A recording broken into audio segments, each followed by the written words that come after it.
Boa noite a todos, que a graça e a paz do Senhor Jesus seja com o coração, com a mente, com a vida, com os planos, com os projetos, com o casamento, enfim, com a família de todos aqui presentes em nome de Jesus, amém? Estamos aqui bem alegres, felizes, porque estamos na casa do Senhor para prestar-lhe o culto que é devido ao seu santo, eterno, bendito, glorioso, incomparável nome, como nós acabamos de cantar. Aliás, já que nós cantamos aí um cântico belo sobre João capítulo 4, nos mantendo ainda no Evangelho de João, eu quero pedir a vocês a gentileza, desde já dando mais uma vez as boas-vindas a todos, aos irmãos que nos honram com a sua visita, aos demais irmãos, são todos muito bem-vindos, mas eu quero convidá-los nesse momento, por gentileza, para que abram suas Bíblias no Evangelho de João, capítulo 20, e versículos 19 a 23.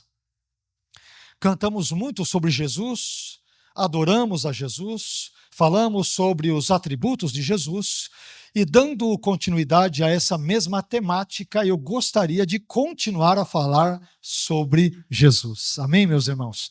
Jesus, ele é o assunto central da igreja, dos cristãos, dos discípulos de Jesus, dos seus servos, servas e assim por diante, e é sempre, portanto, um grande prazer podermos falar sobre Jesus. E nesta noite, em particular, eu gostaria de falar com os irmãos sobre o Jesus ressurreto. O Jesus ressurreto será o tema da nossa meditação, da nossa pregação, da nossa reflexão na noite de hoje. E para falarmos sobre o Jesus ressurreto, diz assim a palavra do Senhor em João capítulo 20, no finalzinho do Evangelho de João, versículos 19 a 23. Diz o seguinte, a palavra do nosso Deus. Ao cair da tarde daquele primeiro dia da semana, estando os discípulos reunidos a portas fechadas, por medo dos judeus, Jesus entrou, pôs-se no meio deles e disse: paz seja com vocês. Tendo dito isso, mostrou-lhes as mãos e o lado. Os discípulos alegraram-se quando viram o Senhor. Novamente, Jesus disse: paz seja com vocês. Como o Pai me enviou, assim eu os envio. Depois de dizer isso, soprou sobre eles e disse: recebam o Espírito Santo. Se perdoarem os pecados de alguém, estarão perdoados. Se não os perdoarem, não estarão perdoados. Amém? Somente até aqui. Vamos pedir ao Senhor, como temos o hábito, vamos pedir-lhe que fale ao nosso coração, fale à nossa mente, ao nosso intelecto, sobretudo às nossas necessidades, todas elas espirituais, ministeriais e assim por diante. Que Deus seja glorificado nessa noite e nós sejamos edificados pela sua presença, pela sua palavra e assim por diante. Senhor, nós queremos bendizer o seu nome. Queremos te agradecer por esse dia adicional de vida que o Senhor nos deu. O Senhor é um Deus bondoso, gracioso, compassivo, generoso, e nós te louvamos porque se estamos hoje aqui vivos, se existimos nesse mundo, se somos salvos em Cristo, se o teu Espírito habita em nós, se podemos agora parar um momento para ouvir a sua palavra, é porque o Senhor de fato tem sido sumamente gracioso e bondoso para conosco. E é por isso que nós somos imensamente gratos a Ti, por toda a sua bondade que nos cerca, por toda a sua misericórdia que nos envolve e pela sua doce e gloriosa presença, sobretudo do seu glorioso Espírito Santo. Te pedimos que o Senhor fale conosco nesta hora, que o Senhor nos instrua nos teus caminhos, nas tuas verdades, na sua vontade, na sua palavra. Abençoe-nos e que sejamos tocados, impactados, transformados, enfim, edificados por meio da sua palavra. Fale conosco, é o que nós te pedimos, por favor, mais do que agradecidos, em nome e para a glória do seu santo Filho, Jesus. Amém.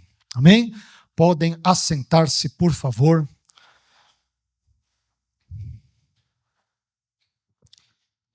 Meus irmãos, geralmente quando nós pensamos na vida e obras do Senhor Jesus Cristo de Nazaré, uma das primeiras coisas que vem à nossa mente é o seu ministério público, ou seja, são ali os seus cerca de 3 anos ou 3 anos e meio, durante os quais Jesus exerceu o seu assim conhecido ministério terreno. E isso quer dizer que raramente nós damos atenção, por exemplo, à pessoa e obras de Jesus após a sua morte e após a sua ressurreição.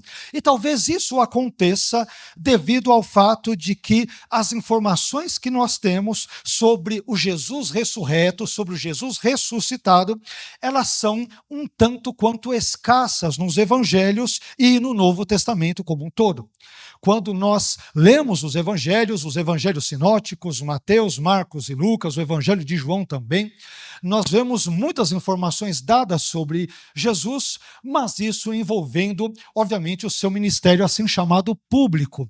E pouca atenção acaba sendo dada providencialmente, não é que o Jesus ressurreto não seja importante, é evidente que é, tanto é que nós estamos falando sobre ele, sobre esse assunto na noite de hoje, mas como os evangelhos providencialmente sobre a direção do Espírito Santo acabam não se detendo muito sobre esse tipo de assunto, então nós acabamos tendo informações um tanto quanto mais escassas acerca do Jesus ressurreto. Mas aqui, nesse trecho do Evangelho de João que nós acabamos de ler, nós nos deparamos com uma das narrativas mais surpreendentes, eu diria uma das narrativas mais interessantes sobre o Jesus ressurreto.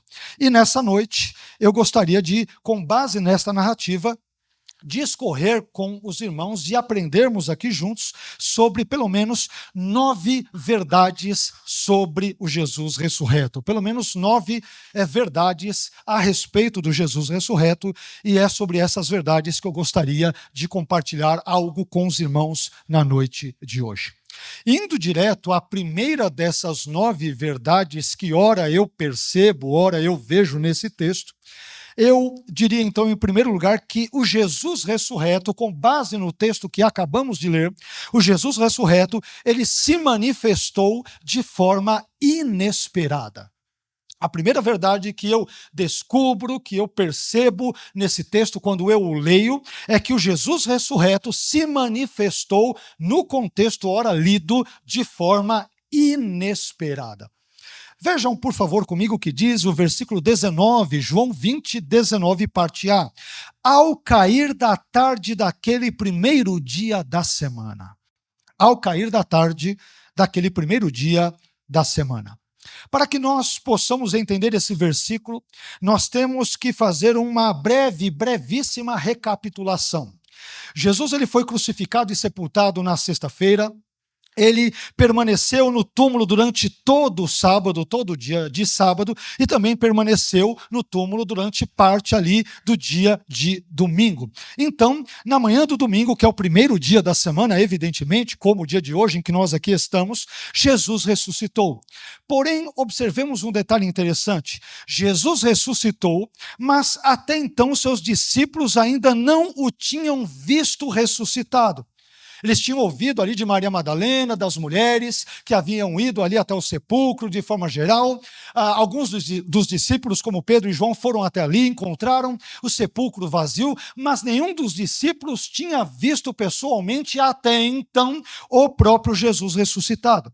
Desse modo, quando os discípulos menos esperavam, quando os discípulos menos cogitavam, Jesus se manifestou no meio deles, como diz o texto, ao cair da tarde daquele primeiro dia da semana, que era o dia da ressurreição. Percebam, portanto, meus irmãos, que o Jesus ressurreto, ele não se manifestou cumprindo uma agenda humana, ou obedecendo a um programa humano, ou seguindo algum tipo de script humano. Nada disso. O Jesus ressurreto, ele se manifestou onde quis, quando quis, do modo como quis e também a quem ele muito bem quis. E da mesma forma, quando Jesus age em nossos dias, ele não age sendo subserviente à nossa agenda, aos nossos cultos, muitas vezes temáticos, aos nossos congressos e conferências teológicos, muitas vezes, e assim por diante. O Jesus ressurreto, quando eu leio esse texto, eu aprendo que ele é livre para agir do jeito que quer, como melhor ali lhe aprouver. Porque ele é livre e absolutamente livre nas suas ações, nas suas obras e assim sucessivamente. Mas isso faz-nos avançar um pouco mais na nossa meditação nesse texto. E em segundo lugar, eu aprendo outra coisa muito importante sobre Jesus ressurreto, e esta aqui, evidentemente, de forma mais prática e pontual, diz respeito à minha vida e à sua vida, embora tudo que esteja escrito evidentemente diga respeito a nós, nossa vida, família, casamento, as nossas aspirações, esperanças, assim por diante. Mas o segundo ponto, ele tem um elemento particularmente que nos interessa. E em segundo lugar, quando eu leio esse texto, eu descubro que o Jesus ressurreto, ele se manifestou durante um momento de crise. Durante um momento crítico na vida dos discípulos. Aliás, nós acabamos aqui de cantar sobre o Jesus que nos dá a sua paz, que se manifesta na nossa vida como nós, quando nós assim precisamos dele e buscamos a sua face. Pois bem, veja o que diz João 20, 19, parte B. Estando os discípulos reunidos a portas fechadas, por medo dos judeus. Grave bem isso. Por medo dos judeus. Observe, meus irmãos, que Jesus ele se manifestou aos seus discípulos durante um momento conturbado, durante um momento crítico, durante um momento muito difícil da vida deles. Ora, como Jesus havia sido crucificado, entre outras razões, sob a forte influência judaica, então os seus discípulos temiam que eles pudessem ter, evidentemente, o mesmo fim que o seu mestre tivera, ou seja, a morte. E é por isso que eles estão agora trancados, trancafiados, reclusos em uma casa. Eles estavam acuados, estavam amedrontados, estavam arredios, estavam assustados, estavam receosos quanto aos males que os judeus poderiam eventualmente fazer contra eles. Mas você sabe o que aconteceu no meio desse momento crítico? No momento, bem em meio a esse momento tão crítico, tão complicado, Jesus apareceu, Jesus se manifestou, Jesus se fez presente. E você sabe o que isso significa, meu irmão?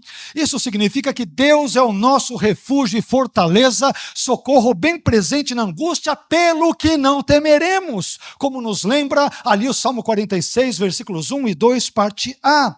Meus irmãos, é na crise que nós vemos a mão de Deus, é durante a dificuldade que nós percebemos que não estamos sós, é na tormenta que nós podemos contar com a presença de Deus, é no meio da tempestade que nós vemos Jesus vindo ao nosso encontro andando sobre as águas, e é durante o medo que Jesus se manifesta a fim de tranquilizar os seus discípulos temerosos.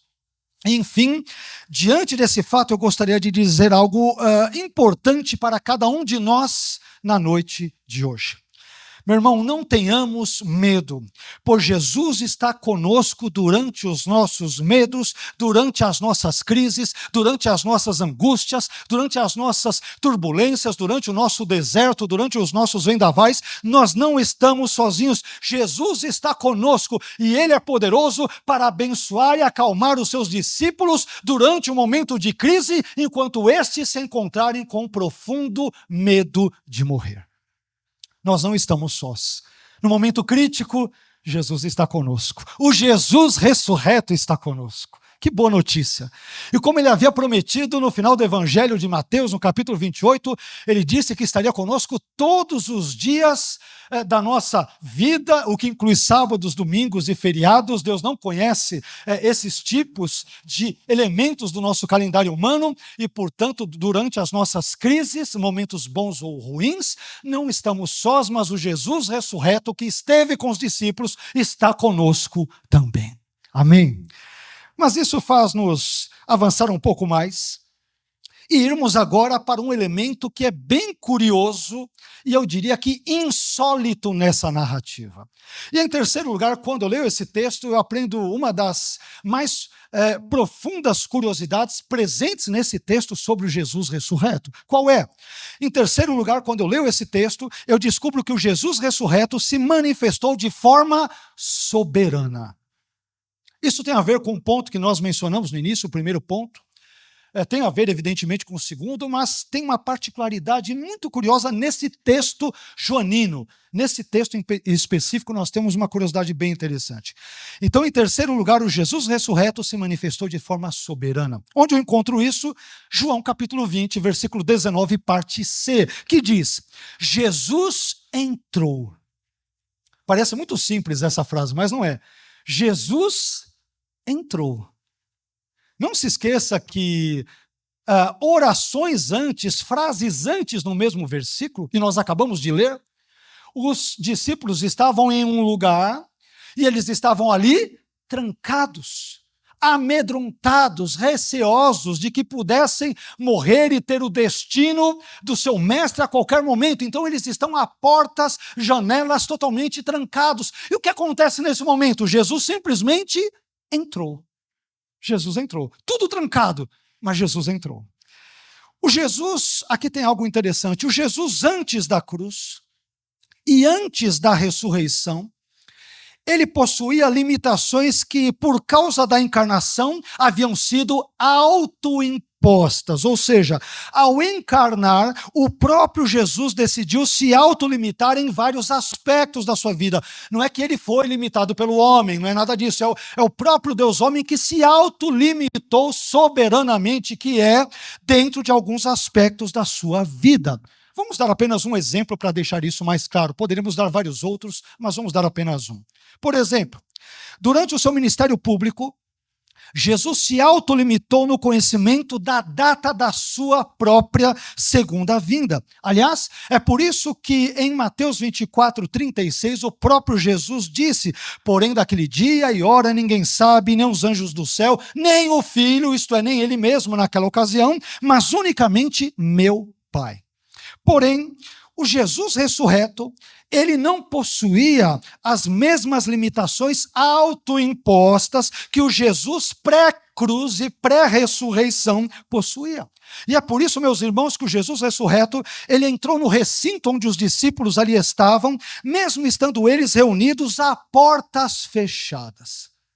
Perceba que as paredes, as portas e as trancas, ou seja, a matéria, não impediram o Jesus ressurreto de atravessá-las. E você sabe por quê?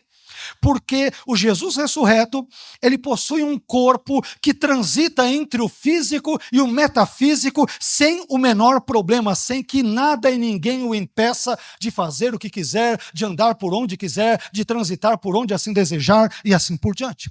Sendo assim, ao mesmo tempo em que o Jesus ressurreto tomou o pão e o peixe e o deu aos seus discípulos no capítulo seguinte, ou seja, em João capítulo 21 e versículo 13, da mesma forma, o Jesus ressurreto, ele atravessou as paredes e se manifestou no recinto onde os discípulos estavam reunidos, às portas fechadas, conforme João capítulo 20 e versículo 19 que nós estamos citando. Em outras palavras, o Jesus ressurreto, ele se manifesta de forma soberana. Soberana. Como o próprio Jesus ressurreto disse, aliás, em Mateus 28, 18, é-me dado todo o poder no céu e na terra. Portanto, meu irmão, o Jesus ressurreto é o Jesus que se manifesta de forma soberana, ele age de forma soberana, quer preparando simples pães e peixes, quer atravessando paredes. E da mesma forma, o Jesus ressurreto, ele é soberano ao agir na minha vida, na vida da sua igreja e na sua criação. O Jesus ressurreto, eu aprendo nesse texto que ele é absolutamente soberano na sua maneira, no seu modo, no seu jeito de agir. Portanto, não precisamos temer. não precisamos nos preocupar, porque não existem empecilhos, não existem limites, não existem barreiras, não existem situações difíceis para o Cristo ressurreto. Ele tem poder para abençoar a minha vida e a sua e a vida da sua igreja, por exemplo, no presente contexto em que eu e você, ora, nos encontramos.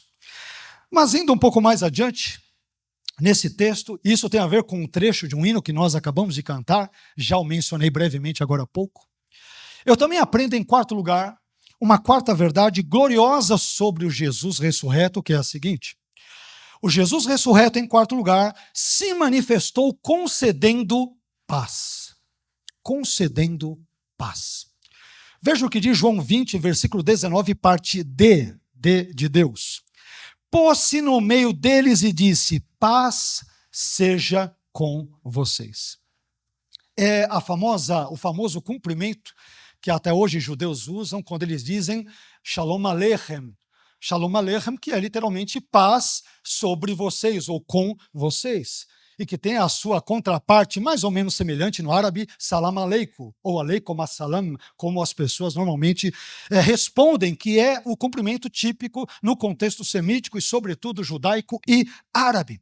Então, Jesus ele se manifesta entre os discípulos e observe que os discípulos, mais uma vez, até esse momento estavam reclusos, estavam temerosos, estavam amedrontados, poderiam qualquer hora ali ser descobertos pelos judeus e poderiam morrer e ter o mesmo fim do seu mestre. Então, diante de um cenário de tamanho medo como este, Jesus aparece e diz: a paz esteja com vocês.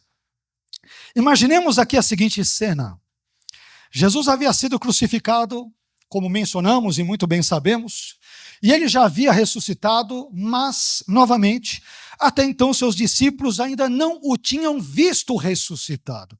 E diante disso, os seus discípulos estão trancados em uma casa, como dissemos, acuados, amedrontados e preocupados com aquilo que os judeus poderiam lhes fazer. Afinal de contas, como nós mencionamos, se os judeus haviam sido influentes e profundamente influentes, de algum modo, na crucificação de Jesus, haja vista a multidão gritando crucifica ou crucificam, eles também poderiam matar os discípulos de Jesus facilmente e assim por diante, como nós dissemos. Mas diante de um ambiente, de um cenário, de um contexto de profunda apreensão e de grande preocupação, Jesus se faz presente, Jesus se manifesta, o Jesus ressurreto aparece e ele diz para os seus discípulos: paz seja com vocês. Meus irmãos, a paz é tudo o que uma pessoa com medo quer, ou não? Uma pessoa com medo, ela já tem problemas demais. Já anda acuada, já anda cabisbaixa, já anda preocupada, já anda muitas vezes ressentida com tantas coisas. Uma pessoa com medo, a única coisa que ela quer é alívio, ela quer descanso, ela quer paz, ela quer sossego, ela quer tranquilidade. E é exatamente isso que Jesus concede aos seus discípulos. A propósito, antes mesmo de ser crucificado, bem antes, Jesus já havia compartilhado, já havia concedido a sua gloriosa paz com os seus discípulos, quando ele lhes disse, por exemplo, no conhecido texto de João 14, 27, deixo-vos a paz, a minha paz vos dou, não vou lá dou como o mundo a dá, não se turbe o vosso coração, nem se atemorize. Meus irmãos, e o mesmo Jesus ressurreto, que concedeu paz aos seus discípulos, também pode conceder paz a mim, a você, a sua igreja nos dias de hoje. Mas paz aqui, observe, não significa necessariamente ausência de tribulações, mas significa paz mesmo em meio às tribulações. Mesmo em meio às tribulações. Jesus nunca nos enganou. Jesus nunca, na sua palavra, colocou aquelas letrinhas miúdas do contrato que ninguém pode ler, e ninguém pode notar, e ninguém pode perceber. Não, ele disse em letras garrafais: no mundo tereis aflições. A vida cristã é difícil, ela envolve muitas e múltiplas angústias, turbulências, problemas, dificuldades, medo de morrer. Perceba que quem tem medo aqui de morrer são discípulos que andaram com Jesus, que conviveram com Jesus, que comeram com Jesus, que fizeram milagres junto com Jesus. São pessoas profundamente usadas por Jesus, mas antes de tudo eles são homens e como tais eles têm medo. Mas diante dos seus medos, dos seus temores e de toda aquela situação temerária em que eles vivem, Jesus lhes aparece naquele contexto e diz que a paz esteja com vocês. Meu irmão, não sei como está a sua vida, mas a minha oração e o meu desejo nessa noite é que Deus derrame paz na sua vida em meio aos seus medos, em meio aos seus temores, em meio aos meus e aos seus fracassos, em meio às nossas dificuldades, que a paz de Deus, a paz de Jesus, a paz do Espírito Santo, a paz do Príncipe da Paz reine sobre a minha vida e sobre a sua, sobre o meu e sobre o seu coração, sobre os meus e os seus sentimentos. Em meio ao medo, nós podemos contar com a paz e com a presença do Príncipe da Paz, e isso faz parte das boas novas do glorioso Evangelho do Senhor Jesus Cristo. Meu irmão, não tema, confie naquele que nos dá paz, que nos agracia com a sua paz e que se manifesta na nossa vida nos momentos mais difíceis, angustiantes, aflitivos, temerosos e difíceis da nossa existência e da nossa jornada humana. Mas quando a gente continua esse texto, a gente descobre também, em quinto lugar, uma quinta verdade importante. Eu mencionei que são 9 verdades, e a quinta que eu, pelo menos, descobri ao ler e ao estudar esse texto, sobre o Jesus ressurreto, é a seguinte. Em quinto lugar, o Jesus ressurreto se manifestou como o Jesus crucificado. O Jesus ressurreto, nesse texto, ele se manifestou como o Jesus crucificado. Talvez alguém poderia pensar, não, mas o Jesus ressurreto é outro tipo de Jesus, é outra pessoa, não é aquele mesmo Jesus. Deve ter havido algum tipo de alucinação coletiva por parte dos discípulos, tomaram algum tipo de chá do Santo Daime, com perdão pelo anacronismo proposital e brincando aqui. Então não era o mesmo Jesus, era outro ser, não era o mesmo Jesus. Será que é isso mesmo? Leamos João capítulo 20, versículo 20, parte A. Tendo dito isso, mostrou-lhes as mãos e o lado. O Jesus ressurreto, ele dá provas de quem ele é. Ele dá provas. Tendo dito isso, depois de falar para um monte de discípulos acuados com medo, fiquem em paz. Fiquem em paz. Ele vai repetir isso. Fiquem em paz, que a paz esteja com vocês. Depois disso, Jesus lhes dá provas de que ele era quem eles esperavam que realmente fosse. E é por isso que Jesus mostra-lhes as mãos e o lado. Perceba aqui, meu irmão, que o Jesus ressurreto é o Jesus crucificado, não é outra pessoa, é a mesma pessoa. E Jesus mostra aos seus discípulos as suas mãos que haviam sido pregadas e o seu tórax que havia sido perfurado por uma lança, a fim de comprovar essa identificação entre o Jesus ressurreto e o Jesus crucificado aos seus discípulos temerosos, medrosos, assustados naquele momento.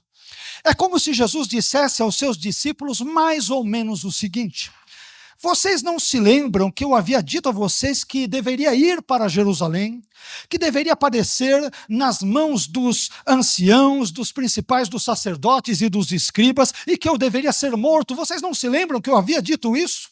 Mas vocês não se lembram também que eu prometi que ressuscitaria dos mortos ao 3º dia? Pois bem, eu estou aqui cumprindo o que havia prometido a vocês. Eu fui crucificado e eu morri, é verdade, mas eu ressuscitei dos mortos e estou vivo diante de vocês, nesse quarto, nesse cômodo, nesta casa em que vocês se encontram. Sou eu. O que eu prometi, eu cumpri. E estou aqui para vocês saberem que sou eu e não outro. Eu aprendo nesse texto, entre outras tantas coisas, que o Jesus ressurreto, ao ser ao mesmo tempo identificado com o Jesus crucificado, evidentemente, porque ele ressuscitou, ele nos mostra que ele é fiel para cumprir as suas promessas. Amém? Ele prometeu que ele abençoaria a sua igreja, que as portas do inferno ou da morte não prevaleceriam contra a sua igreja. Ele prometeu que viria e virá para buscar a sua igreja, de modo que tudo aquilo que Jesus prometeu um dia, no seu tempo, no calendário de Deus, no cronograma de Deus e na agenda de Deus, ele haverá de cumprir, porque ele não é homem para que minta, nem filho do homem para que se arrependa. O que ele disse, ele haverá de fazer sem a menor sombra de dúvidas. Eu aprendo isso, por exemplo, com esse glorioso texto. Mas avançando um pouco mais, também aprendo em sexto lugar, uma sexta verdade sobre o Jesus ressurreto, que eu descubro nesse texto, é que o Jesus ressurreto se manifestou proporcionando alegria. Proporcionando alegria. Para discípulos que estavam com medo, assustados, talvez disputando entre si quem será o próximo a ser crucificado e a morrer como nosso mestre, Jesus aparece de uma forma absolutamente insólita, sem que ninguém lhe abrisse ali a porta, ou sem que ele tivesse que pular pela janela. Ele simplesmente atravessa a parede, e além de transmitir a sua paz aos discípulos, além de encorajá-los, aqueles discípulos amedrontados, eles também são invadidos por uma profunda alegria ao saberem que o Jesus ressurreto é o mesmo Cristo que foi crucificado, é a mesma pessoa. Veja só o que diz o texto. João capítulo 20, versículo 20, parte B. Os discípulos alegraram-se quando viram o Senhor. Jesus mostrou ali as mãos, eles viram a marca dos pregos, mostrou-lhes o lado, se lembraram ali da lança que fora enfincada no seu tórax, olharam, falaram, é ele mesmo. Mas é um ele mesmo diferente, porque ele atravessa paredes. Ninguém abriu a porta para ele, mas ele está conosco. E ele se manifestou em nossa vida num momento, ou num dos momentos mais críticos, quando estávamos morrendo de medo. Ele se manifesta, nos transmite a sua paz. E agora, quando nós vemos que o Jesus que foi crucificado é o mesmo ressurreto, isso invadiu o coração deles de uma profunda e verdadeira, inigualável e singular alegria. Os discípulos alegraram-se quando viram o Senhor. Olha o que a presença de Deus ela faz na vida das pessoas. Instantes atrás, morrendo de medo, é só Jesus se manifestar no lugar, está todo mundo feliz. Jesus proporciona alegria aos seus discípulos. Jesus proporciona alegria à sua igreja. Jesus proporciona alegria aos seus servos e às suas servas. Ele é a causa real, verdadeira, única e inigualável da minha e da sua alegria. Não são coisas deste mundo, mas é o Senhor Jesus. Percebam, meus irmãos, que a visão do Jesus ressurreto, ela transformou o medo dos discípulos em alegria. Ela converteu a desesperança em esperança. E ela mudou a tristeza em verdadeiro e profundo regozijo. E esse fato me faz lembrar do título daquela famosa cantata que foi ali composta pelo alemão Johann Sebastian Bach, que se chama Jesus, Alegria dos Homens. Quem nunca ouviu, ouça, porque é linda. E sabe o que essa cantata, e não só a cantata, o próprio texto bíblico, acima de tudo, me lembra? Me lembra, meus irmãos, que a fonte da verdadeira e da genuína alegria dos homens não é a bebida, não é o dinheiro, não é o divertimento, não é o entretenimento, não é a fama, não é o sexo, não é o trabalho, e não são as coisas deste mundo, mas a fonte verdadeira e genuína da alegria do ser humano é uma só, o Senhor Jesus Cristo de Nazaré. O Jesus que abençoa, ele nos alegra. O Jesus que ama, nos alegra. O Jesus que corrige, nos alegra. O Jesus que cura, nos alegra. O Jesus que ensina, nos alegra. O Jesus que instrui, nos alegra. O Jesus que perdoa, nos alegra. O Jesus que salva, nos alegra. O Jesus que transforma, também igualmente nos alegra. Enfim, Jesus é a verdadeira fonte da alegria dos seres humanos. E o mesmo Jesus que transformou o medo dos seus discípulos em alegria, meu irmão, ele também pode transformar os nossos medos e temores em verdadeiro regozijo. Não sei o que te amedronta, não sei aquilo que te traz infelicidade, não sei o que pode eventualmente te causar uma série de perturbações e preocupações, mas Jesus nos causa alegria, nos confere alegria, nos transmite alegria, nos faz alegres. E é por isso que o Evangelho é as boas novas, boas notícias, maravilhosas notícias. Porque antes eu era um pecador, todos nós éramos pecadores que caminhávamos a passos largos, fortemente em direção ao inferno, mas Jesus nos tirou desse caminho ruim, de tormento eterno, nos transportou ali para o reino do Filho do seu amor e nos salvou. E é por isso que nós estamos alegres, porque a causa da nossa alegria é uma só. Na verdade não é uma coisa, é uma pessoa, o Senhor Jesus Cristo de Nazaré. Quando os discípulos percebem que é Jesus, o coração deles é inundado de alegria. Meu irmão, o que causa alegria em você? Eu não estou dizendo que não devamos nos alegrar com o nascimento de um filho, é bênção. Com um casamento restaurado, devemos nos alegrar. Com uma família bem, devemos nos alegrar. Com as pessoas empregadas, devemos nos alegrar. Com as pessoas saudáveis, devemos nos alegrar. Não é isso que está em discussão. Mas a maior e verdadeira e singular e única fonte nesse aspecto da nossa alegria está somente na pessoa e obras benditas do Senhor Jesus Cristo de Nazaré. Ele deve ser a verdadeira fonte da nossa alegria e do nosso regozijo. Mas isso faz-nos avançar um pouco mais. E em sétimo e antepenúltimo lugar, eu descubro uma sétima verdade sobre o Jesus ressurreto.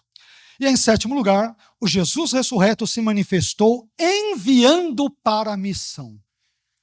O Jesus ressurreto, em sétimo lugar, ele se manifestou enviando para a missão. É só Jesus para fazer isso mesmo, né? Pegar um bando de discípulos morrendo de medo e os comissiona para fazer uma obra tremenda numa fração de pouco tempo. Como que pode? É só Jesus para fazer isso. Tem alguma turma aqui? Tem um bando de medrosos. Serve. Meus irmãos, para Jesus não existem empecilhos. Não existem empecilhos. Não, tem uma turma ali amedrontada, morrendo de medo, achando que um vai morrer na frente do outro. É essa turma que eu vou usar. Mas estão acuados, eu vou usá-los. Mas eles são um mais problemático que o outro, não importa, eu vou usá-los. Deus faz o que quer, Ele é soberano. Vejamos o que diz João 20, versículo 21. Se lembre que o Jesus ressurreto se manifestou enviando para a missão. Versículo 21. Novamente Jesus disse, paz seja com vocês. Shalom Aleichem. Como o Pai me enviou, assim eu os envio. Jesus é maravilhoso, né? Os bichinhos estão ali todos acuados, parecendo um monte de ratinho, morrendo de medo. Jesus, o Pai me enviou, eu vou enviar vocês também. Mas como? Um monte de discípulo com medo. Eu vou enviar vocês. Vocês não vão vencer o mundo e as coisas no poder e na força de vocês. Vai ser no meu nome, com o meu evangelho, com a minha força e com a minha presença. Não somos nós, no nosso poder, que pregamos o evangelho e fazemos as coisas acontecerem. Nós não fazemos acontecer nada. Quem faz acontecer e transforma as vidas e transforma pecadores em santos e prostitutas em ex-prostitutas, ladrões em ex-ladrões e assim por diante. Quem faz isso é o Senhor Jesus Cristo de Nazaré. Meus irmãos, nós não fomos abençoados, chamados, justificados, santificados, transformados e salvos por Jesus para vivermos acuados, estacionados, paralisados e reclusos, sobretudo por causa do medo. O Jesus que nos salvou também nos incumbiu de uma missão, aliás, eu diria de uma maravilhosa, de uma magnífica, de uma inigualável missão. E essa missão envolve ir por todo o mundo, pregar o evangelho a toda criatura e fazer discípulos de todas as nações. Mas não nos esqueçamos de que o Jesus que envia, abençoa. O Jesus que envia, cuida. O Jesus que envia se faz presente. O Jesus que envia, ele dá graça. O Jesus que envia, ele não deixa os seus enviados sozinhos. E o mesmo Jesus ressurreto, que enviou ali os seus discípulos para uma missão. A boa notícia é que é o mesmo Jesus que também nos enviou a mim e a você para uma gloriosa missão. E a nossa missão, meus irmãos, é pregar o evangelho às pessoas e anunciar a palavra de Deus a esse mundo sem Deus, infelizmente. A igreja está em missão. E a missão da igreja não é chamar a atenção para si mesma e falar de si mesma, mas é falar de Jesus, é pregar a palavra de Jesus e é anunciar a salvação que vem somente através do nome, da pessoa, do sangue, das obras do Senhor Jesus Cristo de Nazaré. Esta é a missão da igreja. E é acerca desta missão que estes discípulos aqui, inicialmente amedrontados e agora alegres, agora pacificados, agora felizes, agora transformados pela presença do Jesus ressurreto, é desta missão que eles são aqui incumbidos. Mas em oitavo e penúltimo lugar, eu também aprendo nesse texto, em penúltimo lugar, que o Jesus ressurreto se manifestou capacitando através do Espírito Santo. O Jesus ressurreto, em penúltimo lugar, se manifestou capacitando através do Espírito Santo. E aqui João capítulo 20 e versículo 22, a meu ver, nos ensina essa verdade. O texto diz: depois de dizer isso, soprou sobre eles, isto é, sobre os seus discípulos, e disse: recebam o Espírito Santo. É um texto muito interessante esse. Esse sopro de Jesus é muito interessante porque ele remete a nossa lembrança a Gênesis capítulo 2 e versículo 7. Quando Deus formou ali Adão do pó da terra e soprou o fôlego de vida em suas narinas. Então veja só que coisa interessante aqui. Em Gênesis 2,7, o sopro de Deus nas narinas de Adão lhe conferiu vida.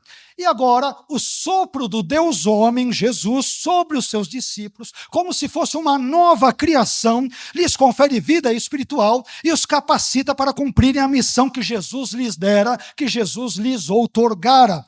E aqui esse sopro de Jesus, esta concessão do Espírito Santo, acabam funcionando como uma espécie de antecipação, uma espécie de amostra, uma espécie de prévia do derramamento do Espírito Santo que se daria em breve no texto conhecido de Atos dos Apóstolos, capítulo 2. Meus irmãos, o mesmo Espírito Santo que empoderou os discípulos, os seus discípulos, para que eles pudessem superar o medo e a fraqueza diante de um cenário tão antagônico e tão adverso, e assim eles pudessem cumprir a sua missão, é claro, é o mesmo Espírito Santo que nos aperfeiçoa, que nos capacita, que nos dota e que nos empodera para que possamos vencer o medo e da mesma forma realizar a obra de Deus.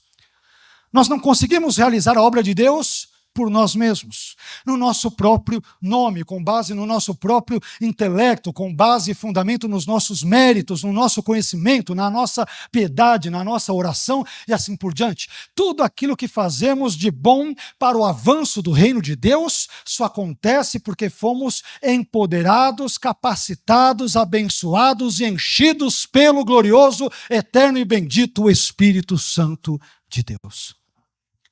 É o Espírito Santo quem nos usa como instrumentos para a realização da obra de Deus. E é somente pela capacitação do Espírito Santo que nós podemos entender nesse texto como que um bando de discípulos medrosos, amedrontados e acuados começam a pregar o Evangelho e não temem mais a morte. E não temem mais o mesmo fim, no sentido da cruz, que o seu Senhor tivera. Mas eles são corajosos, eles são intrépidos, eles são até mesmo atrevidos no sentido positivo do termo. Por quê? Porque o Espírito Santo os capacitara a fazer a obra gloriosa da pregação do Evangelho por toda a Judeia e Samaria, até os confins da terra e assim por diante. Isso nos leva ao nono e penúltimo ponto, a nona e última verdade que nós encontramos aqui nesse texto. Eu aprendo em nono lugar e último lugar que o Jesus ressurreto, ele se manifestou conferindo autoridade na proclamação do Evangelho. O Jesus ressurreto, quando se manifesta aos seus discípulos, lhes concede autoridade na proclamação, na pregação, no anúncio do Evangelho. Vejamos isto num texto que ele é talvez muito mal compreendido, ou pode ser mal compreendido.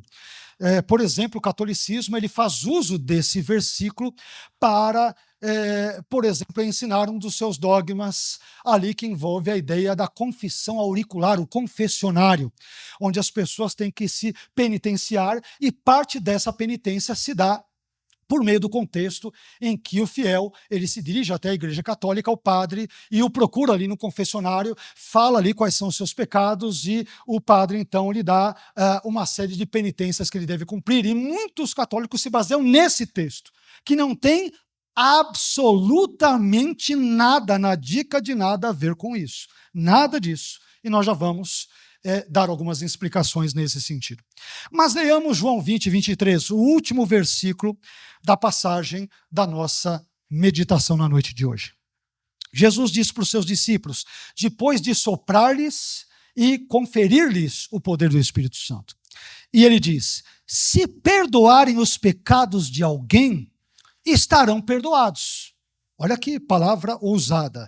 Se não os perdoarem, não estarão perdoados. Isso aí tem a ver com confessionário? Não tem nada a ver com isso. Essa fala de Jesus, meus irmãos, onde ele dá poder para os seus discípulos perdoarem pecados ou reterem o perdão dos pecados, não é uma espécie de autoridade mágica que os discípulos receberam da parte de Jesus. Então você pode perdoar a quem quiser e reter o perdão de quem você quiser. Não. Em vez disso, é a autoridade de proclamar o perdão de Deus por meio da pregação do Evangelho. Calma que eu vou explicar com mais detalhes isso. Em outras palavras, perdoar os pecados aqui significa proclamar o Evangelho que oferece o perdão a quem se arrepende e crê, não é para todo mundo. Nesse sentido, é dada a autoridade para eles de perdoarem os pecados. A quem? A quem, depois do Evangelho ter sido pregado, a pessoa ouve o Evangelho, aceita a mensagem do Evangelho, se arrepende dos seus pecados e crê em Jesus. Essa pessoa foi perdoada. Percebam? Por outro lado, reter o perdão dos pecados significa declarar que o perdão não está disponível àqueles que rejeitam a mensagem de Cristo e não creem nele. Vocês entenderam a lógica aqui? É que a maneira como Jesus fala, de fato, ela poderia ser dita, nós imaginamos de outra forma, mas foi a maneira sábia, toda sábia que o Espírito Santo usou para, obviamente, inspirar a escrita desse texto. Então, perdoar os pecados significa pregar o Evangelho e oferecer perdão a quem aceita o Evangelho, se arrepende e crer. E reter o perdão dos pecados significa não disponibilizar o perdão que não vem dos homens, mas vem de Deus, àqueles que dizem não ao Evangelho. Ora, você não se arrependeu dos seus pecados, não creu em Jesus, não quis mudar de vida, não entregou sua vida a Jesus e o reconheceu como Senhor e Salvador. O perdão dos pecados é retido no caso dos incrédulos e ele é concedido no caso dos crentes e que se arrependem dos seus pecados. É isso que o texto nos ensina. Desse modo, meu irmão, o propósito central do envio de Jesus, dos seus discípulos, é o ministério da reconciliação, conforme Paulo nos ensina em 2 Coríntios, capítulo 5, e versículos 18 a 20. Ou seja, os discípulos de Jesus são o veículo através do qual a paz e o perdão de Cristo são levados ao mundo. Os que aceitam a mensagem são perdoados. Os que negligenciam e rejeitam a mensagem, o perdão dos seus pecados, infelizmente, é retido. Enfim, eu gostaria de concluir a mensagem de hoje dizendo que quando o Jesus ressurreto se manifestou na vida dos seus discípulos, ele os transformou de discípulos amedrontados em discípulos comissionados. Quando Jesus ressurreto se manifesta, o medo dá lugar à missão, a preocupação dá lugar à confiança e o temor dá lugar ao empoderamento do Espírito Santo. E nessa noite, meu irmão, a minha oração é para que Jesus transforme as nossas crises em oportunidades, os nossos medos em comissionamento para a sua obra e as nossas turbulências em confiança nos seus divinos cuidados. Eu não sei como está a sua vida neste exato momento. Talvez não seja o medo que esteja te preocupando, talvez outros tipos de sensações ou sentimentos igualmente nocivos ou prejudiciais. Talvez você esteja passando por um cenário de grandes dúvidas, de grandes turbulências teológicas, ou questionamentos, ou até mesmo medo, ou problemas no casamento ou na família, problemas de várias naturezas, de vários tipos, de vários níveis, de várias sortes. Mas eu aprendo nesse texto que quando Jesus ressurreto se manifesta na vida dos seus discípulos, o medo sai e a paz, a alegria, o comissionamento e o empoderamento do Espírito Santo começam a estar presentes na vida dos seus servos. Esse é o meu desejo nessa noite, que o medo ele bata em retirada na minha vida e na sua vida. Que aqueles sentimentos que desagradam a Deus e que são obstáculos para o nosso avanço no nosso ministério, que eles caiam por terra e a alegria do Senhor, a paz do Senhor, como aprendemos nesse texto, e o Espírito Santo do Senhor venham sobre a minha vida e sobre a sua vida, transformando-nos de cristãos covardes e medrosos em pessoas corajosas, impetuosas pelo poder do Espírito Santo para fazermos a obra gloriosa do nosso Deus. Amém? E que essa palavra inunde o meu e o seu coração de paz, de alegria, de gozo e da presença do Espírito Santo na noite de hoje. Quero te convidar a ficar em pé enquanto nós oramos.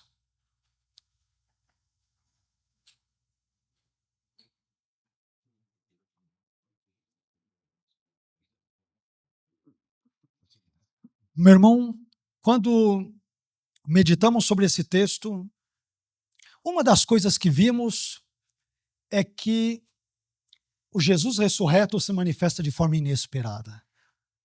Nós não conseguimos fabricar uma agenda humana artificial para ele agir. Ele age do jeito que ele quiser porque ele é soberano. Amém? Mas também aprendemos, lendo esse texto, que o Jesus ressurreto, ele é soberano no seu agir e que não existem portas, não existem trancas, não existem barreiras físicas ou materiais que o Jesus ressurreto não possa transpor. Meu irmão, não sei, mais uma vez, o que pode estar te amedrontando ou te causando talvez pânico, fobia, talvez uma tristeza muito grande, talvez um pesar muito grande. Não há empecilhos, não há barreiras. Não existem obstáculos que o Jesus ressurreto não possa transpor. Amém? Não sei como está a sua vida, mas confie nessa palavra. Na palavra do nosso Deus, que nos foi dita pelo apóstolo João e que nós tivemos o prazer e a honra de expor de uma forma muito breve, mas eu espero que tenha sido também uma forma abençoadora para a sua vida. Amém? Vamos fechar os olhos, vamos orar. Senhor, eu quero te agradecer por tudo aquilo que falastes ao nosso coração na noite de hoje. Quero te bendizer pela sua palavra, quero te bendizer pela vida dos meus irmãos que aqui se encontram, pelos visitantes. Senhor, eu não sei o que se passa no interior dos meus irmãos, aquilo que talvez lhes cause medo, pavor, susto, preocupação, tristeza, talvez aquilo que tire a paz dos meus irmãos. Eu sei que quando leio esse texto que nós mencionamos na noite de hoje, os teus servos, Senhor, apesar de te seguirem, apesar de realizarem grandiosos milagres e sinais com o poder do teu Espírito, eles estavam agora acuados, estavam amedrontados, porque antes de serem discípulos e servos do Senhor Jesus, eles eram homens, e como tais, homens muitas vezes têm medo, Senhor. Homens muitas vezes têm dúvidas, Senhor. Homens muitas vezes possuem ansiedade, possuem preocupações. Ah, Senhor, nós somos seres contingentes. Embora sejamos pessoas de fé, muitas vezes certas dúvidas ou medos ou preocupações nos tomam de assalto. Ah, Senhor, como nós somos frágeis, como nós somos vulneráveis, como nós somos diminutos, como nós somos pequenos. Às vezes, testemunhamos coisas tão grandiosas como aqueles discípulos testemunharam, mas às vezes, do nada, o medo nos invade, a preocupação nos assola.